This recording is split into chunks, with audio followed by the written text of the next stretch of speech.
নমস্কার বন্ধুরা, রকি কিচেনের তরফ থেকে সকলকে স্বাগত জানাচ্ছি। আবার একটা রেসিপি আপনাদের মাঝখানে শেয়ার করতে চলেছি, সেটা হলো গলদা চিংড়ি দিয়ে আলু পটলের রসা। তাহলে চলুন দেখে নেওয়া যাক আজকের রেসিপি। ওভেনে একটা কড়াই বসিয়ে তাতে দিয়ে দিয়েছি কিছুটা পরিমাণে সাদা তেল। তেলটা গরম হয়ে যাওয়ার পর দিয়ে দিলাম খুব সামান্য পরিমাণে একটু হলুদ, দিয়ে দিচ্ছি হালকা পরিমাণে একটু লবণ, দিয়ে দেবো ভালো করে ধুয়ে বেছে রাখা গলদা চিংড়ি।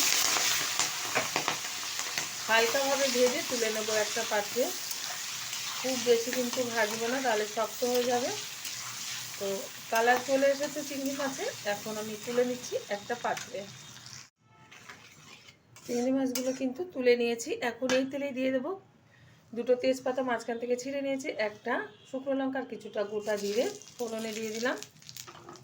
ফোড়নটা একটু ভালোভাবে ভেজে নেব যাতে খুব সুন্দর ফ্লেভার আসে রান্না থেকে।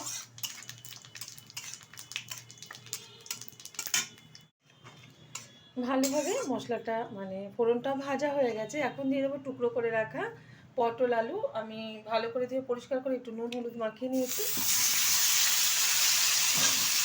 এবার সুন্দরভাবে পটল আলুটা ভেজে নেব সময় নিয়ে। আপনারা আলাদা আলাদাভাবে ভেজে নিতে পারেন পটল আর আলুটা, তো আমি একসাথে দিয়ে ভেজে নিচ্ছি।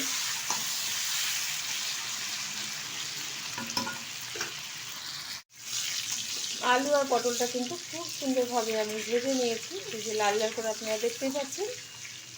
এখন এর মধ্যে দিয়ে দেব আমি বেটে রাখা মশলা, জিরে আদা লঙ্কা একসাথে বেটে নিয়েছি, সেটা দিয়ে দিলাম। একটু ধুয়ে জল দিয়ে দিচ্ছি সামান্য, দিয়ে দেবো একটা কেটে রাখা টমেটো, দিয়ে দিচ্ছি 1 চামচ হলুদ গুঁড়ো, দিয়ে দেবো স্বাদ মতো লবণ, দিয়ে দিচ্ছি খুব সামান্য পরিমাণে একটু চিনি, স্বাদটা খুব ভালো আসবে আলু পটলের রসা থেকে। ভালোভাবে এবার উপকরণগুলো দিয়ে পটল আলুটা কষিয়ে নেব বেশ কিছুক্ষণ।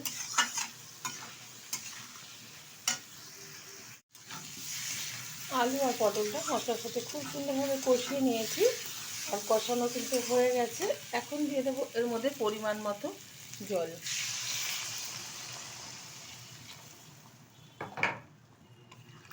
জলটা বুঝে ব্যবহার করতে হবে, কারণ যেহেতু আলু পটলের রসা বেশি পরিমাণে কিন্তু ঝোল রাখবো না। এখন এর মধ্যে দিয়ে দেবো ভেজে রাখা গলদা চিংড়ি। আমার এই রেসিপি যদি আপনাদের ভালো লেগে থাকে, আপনারা অবশ্যই আমার চ্যানেলটিকে সাবস্ক্রাইব করবেন, লাইক করবেন, শেয়ার করবেন। আর এরকম গলদা চিংড়ি দিয়ে একবার আলু পটলের রসা বানিয়ে দেবেন, আশা করি ভীষণ ভালো লাগবে। অনেকেই জানে আলু পটলের রসাটা করতে, তো আমি আমার মতো করে দেখালাম। এখন এর মধ্যে দিয়ে দেবো থেতো করে রাখা কিছুটা এলাচ। ভালো ফ্লেভার আসার জন্য এলাচটা ব্যবহার করলাম, আপনারা এখানে গরম মশলার গুঁড়ো ব্যবহার করতে পারেন। ঢেকে মিডিয়াম আঁচে রান্না করে নেব 10 মিনিট। ঢাকনাটা তুলে দিচ্ছি।